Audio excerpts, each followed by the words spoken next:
Violence and tort law. So assert. So this is kind of a definition of assert. Assault and battery are actually criminal, not criminal law, and this is a civil court. So somebody hurt you on the face, somebody hit a punch in your face, then you have an option. You can bring the case to the criminal court, or you can bring the case to the civil court. So it's totally up to you. If you want the person who hit on your face, in your face, hit a punch in your face, then you can have person to serve in prison. At the same time, you can get some financial compensation. You can seek out compensatory damages from the person who gave damages, physical damages to you. So either or. Only going with criminal law, that's it. Or either civil law. I don't want you to serve in prison, but I need my compensation. Or you can do both. But assault and battery are legal terms in civil law. Okay. Unintentional tort that often arises in the context of sport violence focus on sometimes menacing or threatening behavior. So no physical contact involves. Does it make sense if I threat you and then you feel immediate harm from me? There's no physical contact. Then that can be considered as assault. If I try to the motion to hit your face in the serious situation, no contact involved. But if you feel, oh, he's going to kill me, he's going to hit a punch in my face, then that's enough to be an assault. But 3 elements must be established to make a case for assault. Number 1, intent to cause immediate harm, which is menacing or threatening behavior. Whatever gesture you have, and try to hit a punch, or try to kill you with a gun or some other weapons, then that will be considered as immediate harm. And also, secondly, the apprehension of immediate harm by the plaintiff. Apprehension. If I gesture to kill you, but you are immature, you are young enough not to understand the immediate harm. Especially 5-year-old boy or girl, they might not understand the immediate harm. Some of the dangerous weapon, they don't understand. So second element to be a search should be apprehension. And then lack of consent. There's no consent. I didn't let you do it. So lack of consent. So 3 elements. First, intent to cause immediate harm. And second, apprehension of immediate harm by the plaintiff. And third, lack of consent.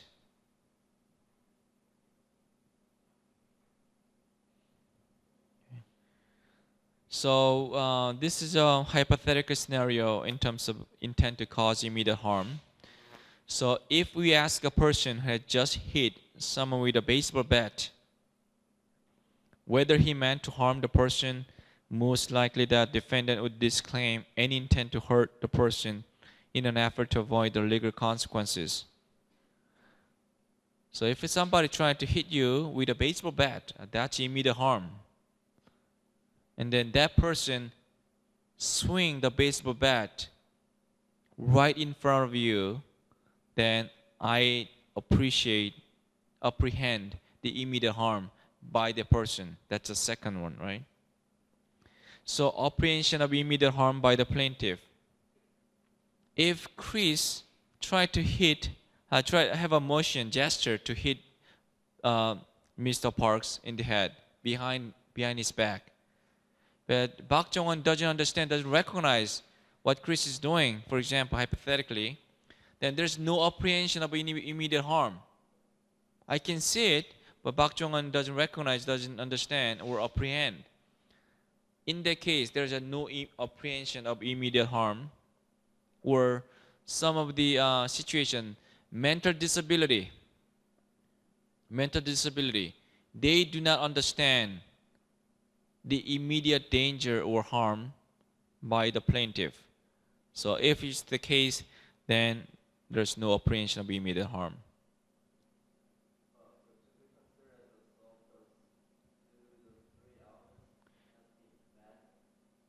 Altogether, yeah.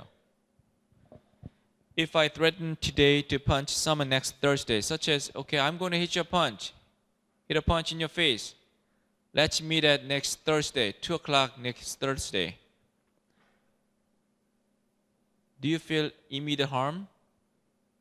No, because you're not going to come. So immediate harm, that's one of the second elements. What about lack of consent? So this is a tricky, especially when it was applied to sports setting. A Major League Baseball player intentionally throws a fastball at the batter's torso to encourage the batter not to crowd the plate. The ball zips past the batter, but the batter becomes upset at his front and charges the pitcher's mound with the bat in hand. The batter throws the bat at the pitcher and misses by a few inches. So we see two different accidents within this scenario. The first one, the pitcher throws a ball, the batter's torso, right? Very threatening and aggressive pitching. Okay? But try to not to hit a hitter. That happens a lot, right? That happens a lot. And what about the batters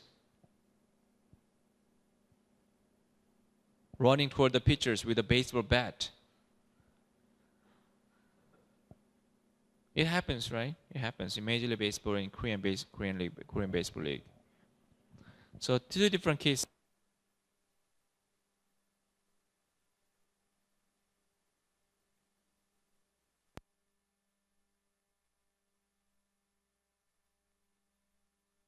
In terms of lack of consent, as a hitter and pitcher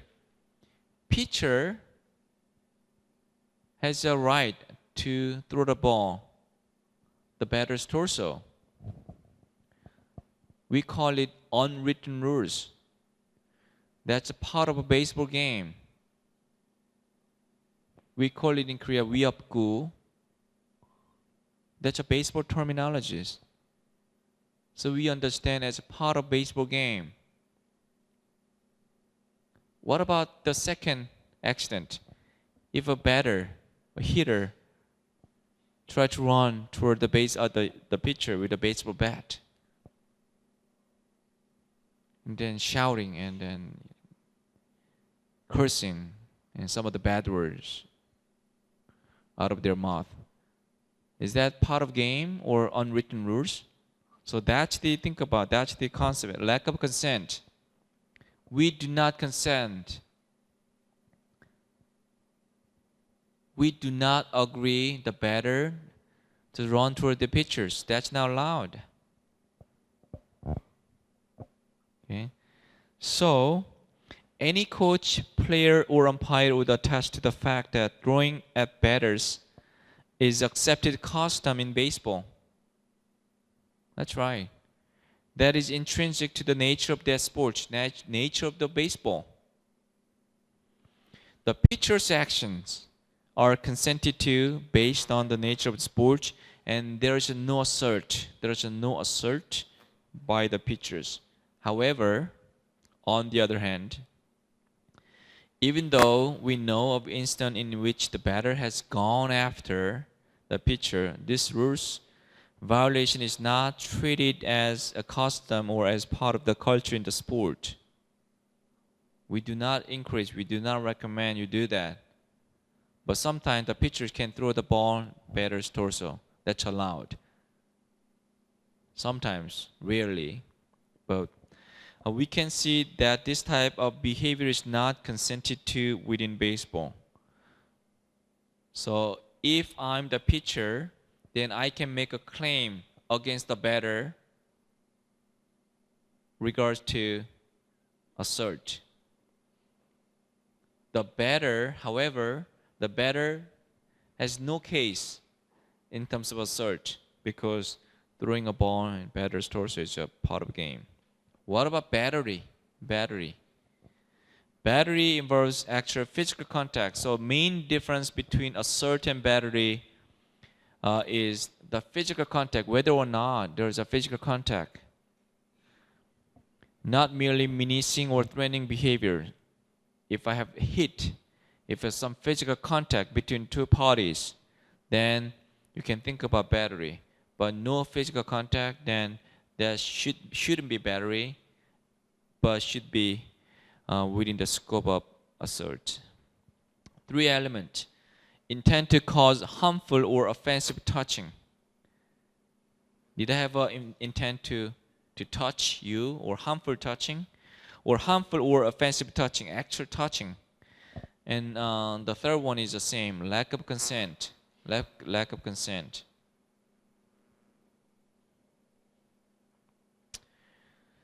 So this is somewhat long cases, but worth it to review. So during an adult recreational softball league game, there is a runner at first base. When a ground ball is hit to the shortstop, the runner begins to run towards second base. The shortstop quickly fields the ground the ball to the first to complete the double play. The second baseman, after throwing the ball to the first, steps well away from the second base toward pitcher's mound. Although the double play has been completed, the runner from first veers out of the base path, continues to run at the second baseman, and hit the second baseman with a great force, even though he had a chance to stop. The runner did not slow down, and he also brought his arm up into the second baseman's shin. At the point of contact, the runner is much larger man than the second baseman, outweighing him by at least 40 pounds. The second baseman suffers severe injury to his jaw. We see this happen very often. Runner going toward the home plate, and the catcher trying to field the base, home plate. And the third baseman, or runner, didn't stop, just running toward, expecting big impact from the physical contact. Is it this battery? So think about 3 elements.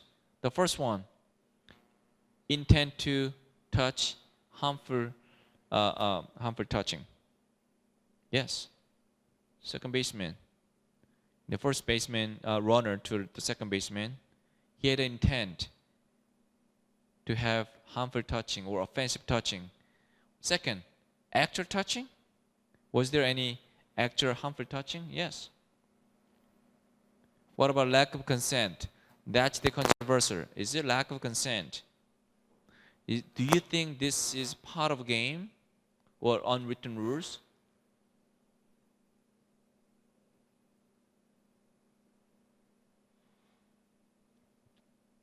Unwritten rules? Is this unwritten rules?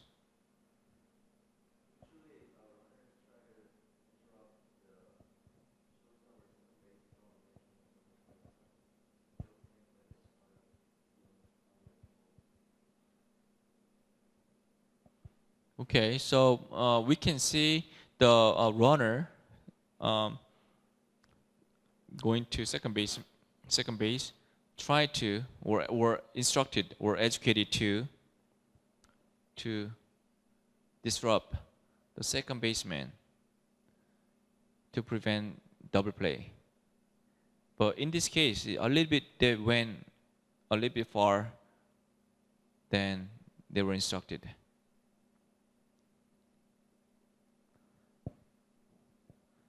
Choi Jin-soo, you have any questions on that? Any comment?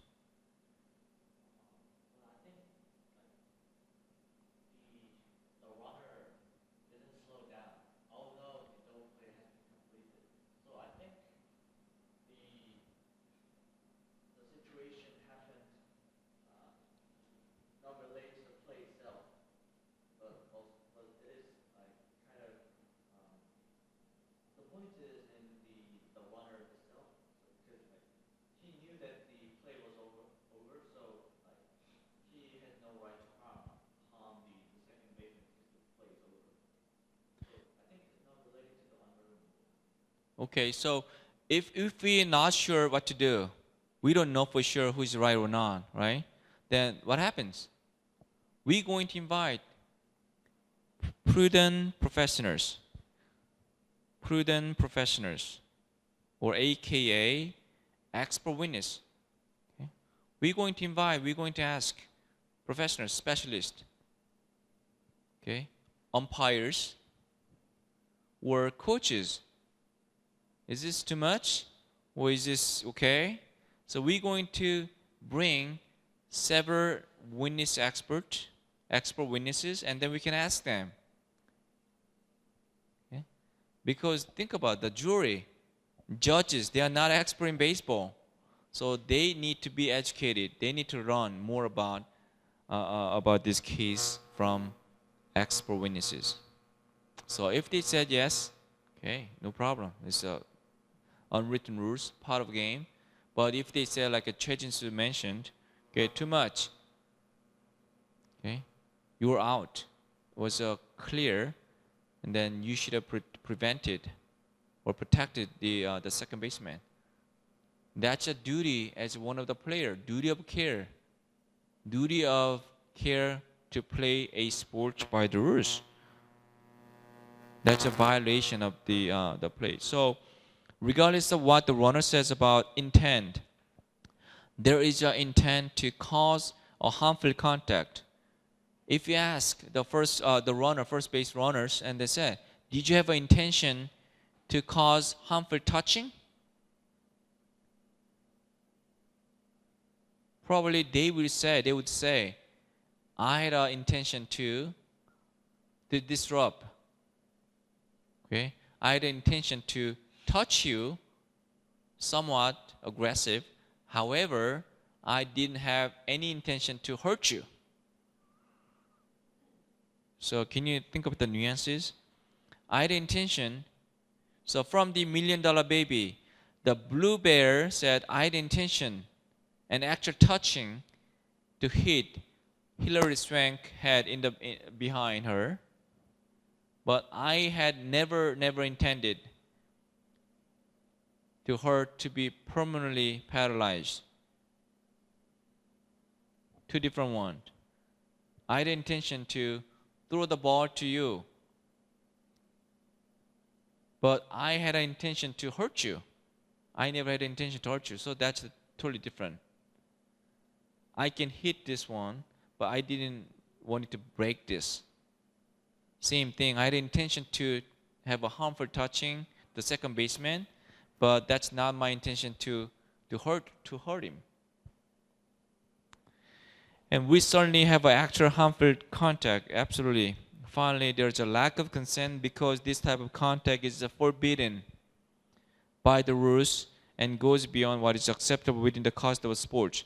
So, from the cases, then I said adult recreational softball league game, amateur sport for fun, entertainment. That's the most important mission of this league. But professional sports, that's totally different. So decision will be different. In the recreational sports, protection, discipline, the fun and entertainment is most important. So everyone should be careful not to hurt each other. But professional sports, money on stake, and championship title is on stake. Probably a little bit aggressive action may be acceptable. So that's why we're going to compare two different cases.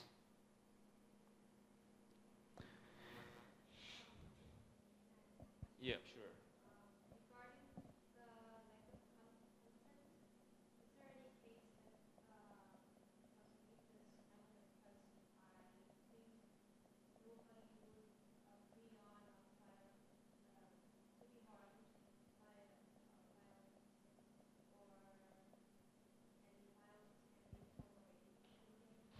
No, in terms of lack of consent, it gets complicated when it involves contact sport.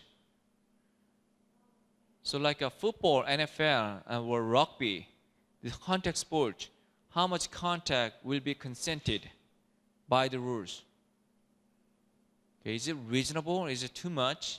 Like a basketball, it's contact sport. When you defend the big man, then you have to use your forces. So contacts are allowed. But thing is, how much contact can be considered as unwritten rules? Sometimes referees and coaches have an argument because some behavior, some certain action is too much, have gone too far, but we have a different opinions. It can be too subjective, but it can be determined only by witness expert. So with many number of experiences in that sport, as a player, as a coaches, or as a referee or judges. So try to better understand. I'm going to cover Nabojini case and Mekichan case. So I have made a case for you.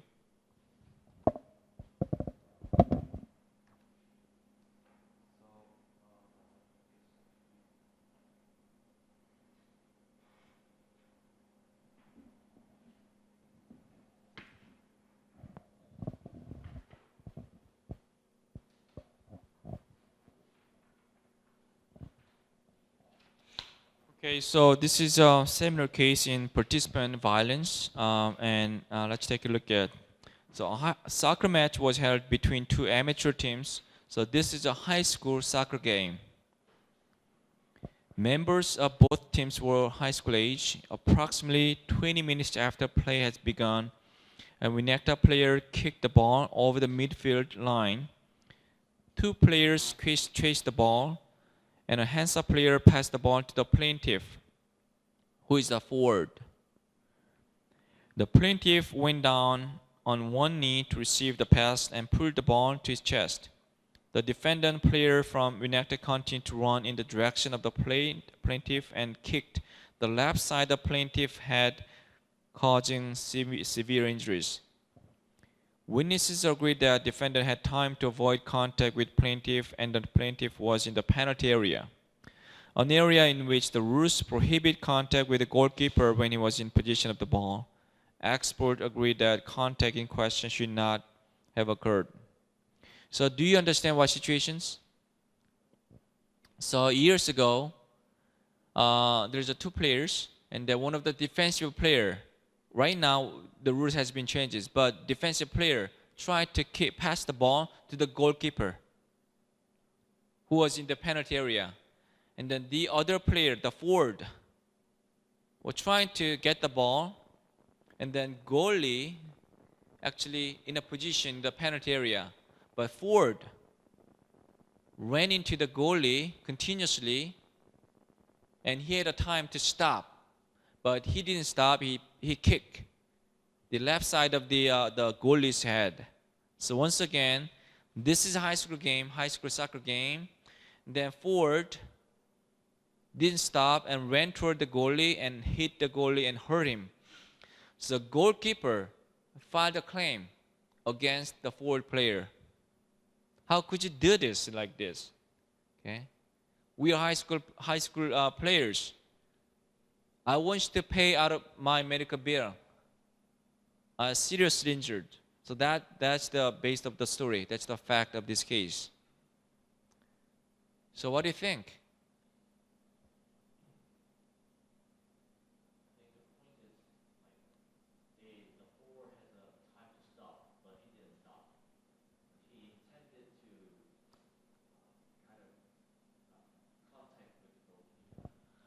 Okay, so you have to think about three elements: battery, intent to have offensive or harmful touching.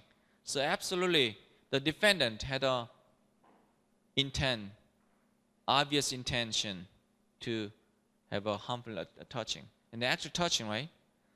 So the last one is lack of consent. Lack of consent. Do we let the forward to hit the goalie's head even though they had a time to stop?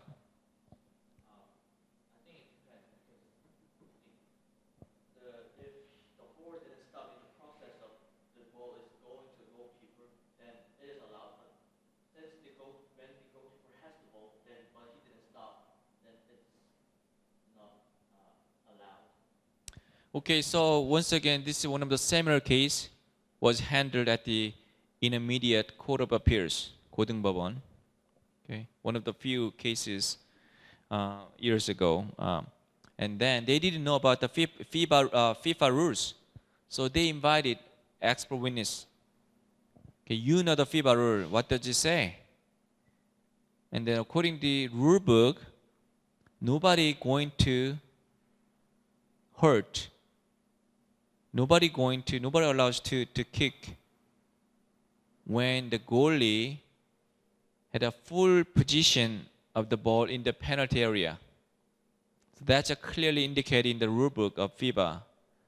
So definitely the defendant violated the regulations. And therefore, this is a lack of consent. According to the rule book, you cannot do this. You should have done that. Okay? You shouldn't have done it because this rule says, okay, don't kick when goalkeeper had a full position of the ball in the penalty area. So that's the lack of consent. Once again, this is tricky when you say lack of consent because different sports have different regulations. The best way to solve this is to look at the rule book and then say, what does it say? And also, if you look at the bottom of the first page, two words, discipline and self-control. This is an amateur sport, high school football game. It's not for the money. It's not for the championship game, right? So teaching, educating, discipline, and self-control is the most important value in this game. So protection of other players, that's the most priority.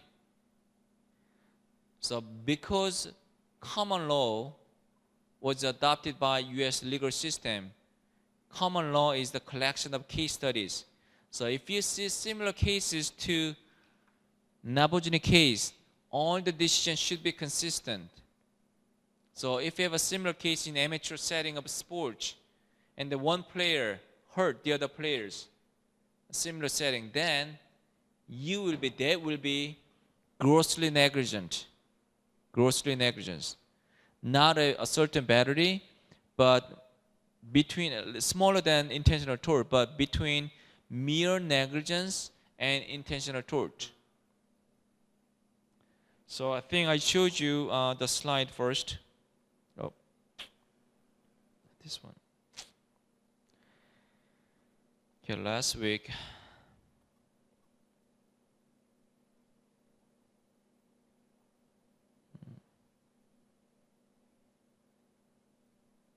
So this is slide, negligent behavior and intentional tort, but most of sports cases considered as grossly negligent or reckless misconduct.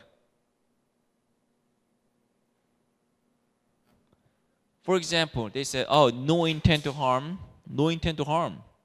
I had a strong intention to hit, to contact the other party. However, I had no intent to harm the other player. Same thing from the Nabojini case. Bond here said, okay, I had no intention to hurt you. I didn't mean it, but I had a strong intention to touch. So most of the sports cases are belonging to reckless misconduct.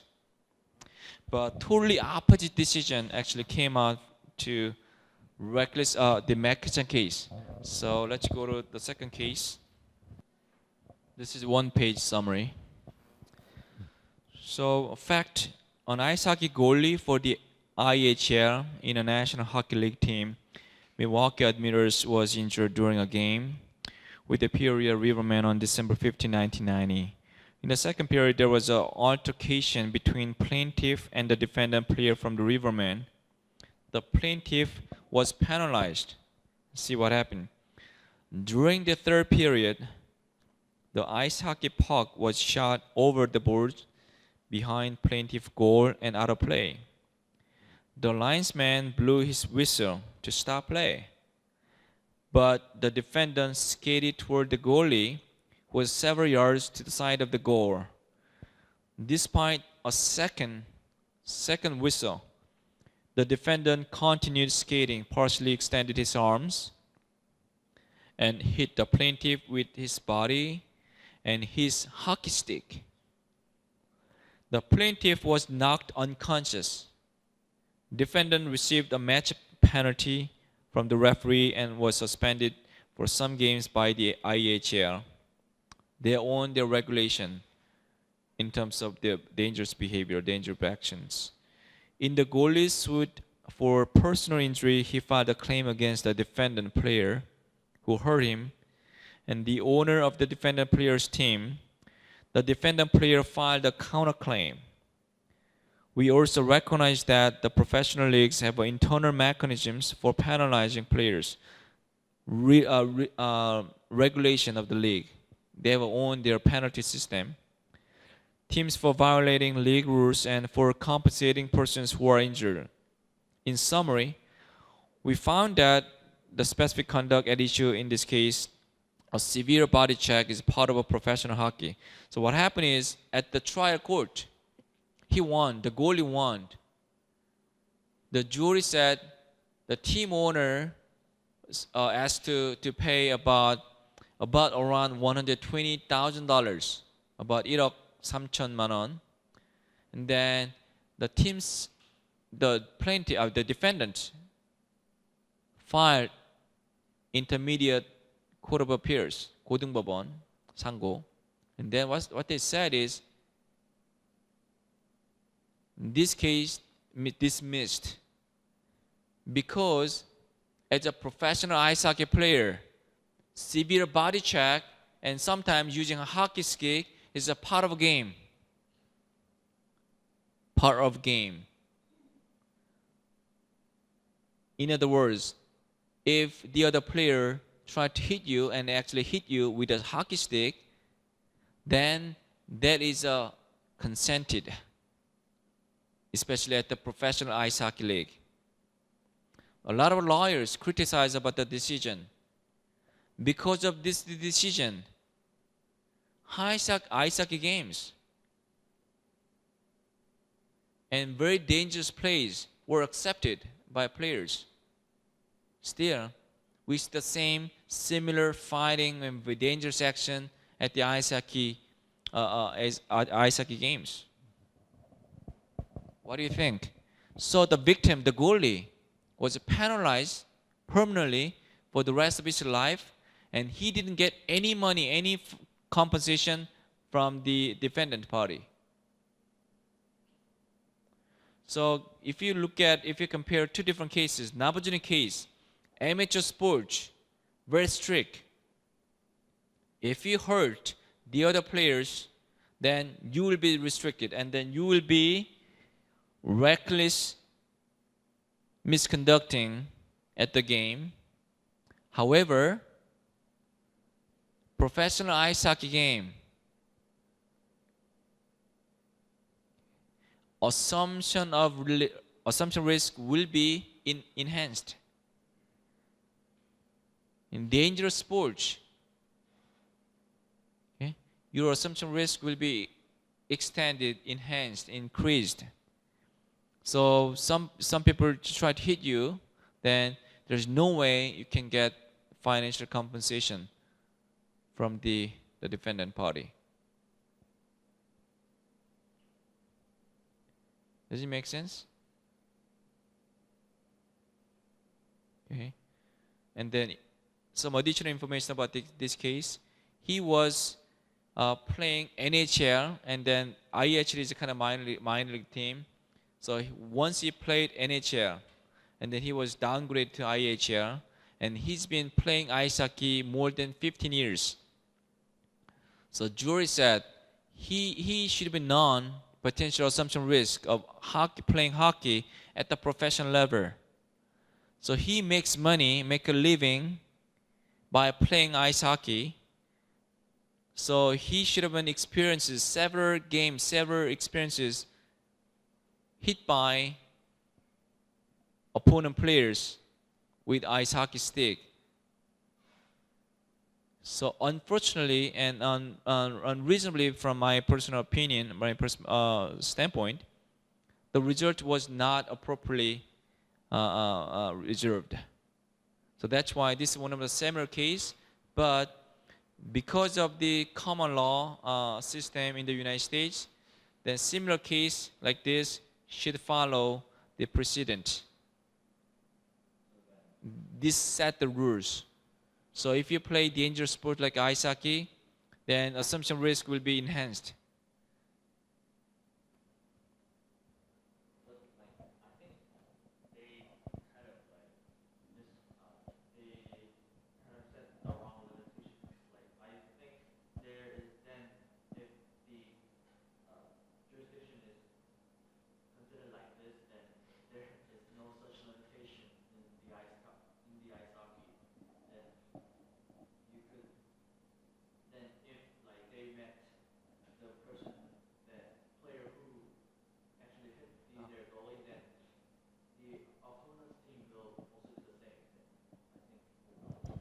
Okay, so yeah, I mean that's right. But thing is, some of the ice hockey team uses the danger or the risk inherent in the sport as a marketing kind of gimmick.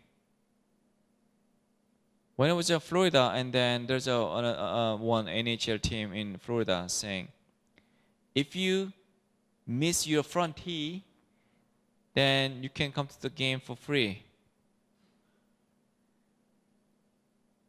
Without front tees doesn't mean stand for you play some hockey, because a lot of players don't have the front tee because they've been hit by a hockey puck.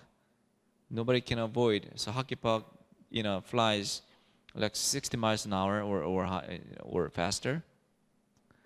So they try to promote the nature of dangerous sports to make more money as a marketing campaign.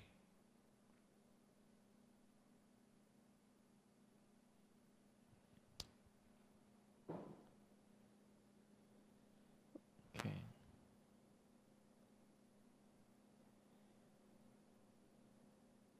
Okay, and then I have one more example, and then I just wrap up the lecture today. At our junior high school football practice, the adult coach becomes displeased with the player's tackling technique. The coach yells loudly at the child age 12, then grabs the child's face mask on the helmet, twists the face mask, and throws the child to the ground. The child suffers severe neck injury. When the coach is used for battery, can he use the defense of privilege to argue that this contact was necessary to train or discipline the young football players? No? Okay. So this is the answer for that. The question is whether the force was used here can be considered a reasonable use of force. In this scenario, the coach will likely lose his assertion that contact, the battery, was privileges. The child was young, and there was a considerable size difference between the adult coach and the player. The player was not being disruptive or unruly at practice. He simply was not tackling well. The force used was disproportionate to the offense, and serious injury ensued. So you have an option to use. First one is self-defense.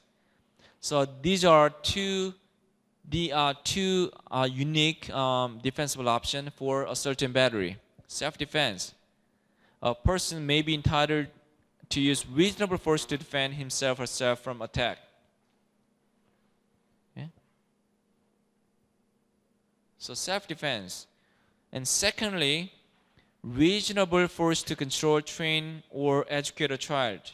So from the previous case, as a football coach, I just grab face mask of 12-year-old football player and try to train in a proper way because he didn't tackle well. So I try to teach you how to tackle. Right? So if you were the coach, then you might think about two different ways: self-defense or reasonable force to control, train, or educate a child. So coach try to use reasonable force, the second one. However, I heard that Chris says it's not going to work. Okay, the reason was explained in the previous slide. Big size difference. Secondly, he was not unruly. He listening to. He's a great player. He was not disruptive. So the only problem he had, he did not tackle well. So there's no reason he deserved that harsh behavior or harsh training from his coach.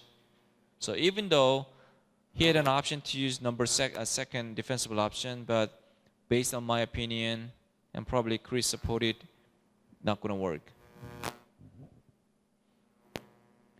Okay, so this is summary of the Nabojini case and then Mekichan case. I want you to think about, and I want you to compare two different cases by answering the question in your PDF file. So you have to read the case a couple of times and answer 8 or 9 questions for Nabojini case.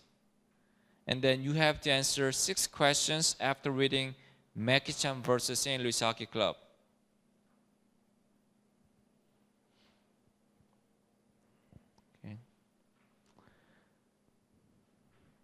Okay. Any other questions? Okay, so my teaching assistant will be here soon, and then you will have the first quiz. I believe it has 6 questions. And once again, open book, open notes, and all answers should be written in English. I'm not going to test your memory. This is not a memory test. But this is about content appreciation, comprehension test. I want you to understand how much you know about what we covered so far. Okay? And then try to explain as much as possible, as specific as possible. Just do not list. Okay? Try to explain what each terminology means.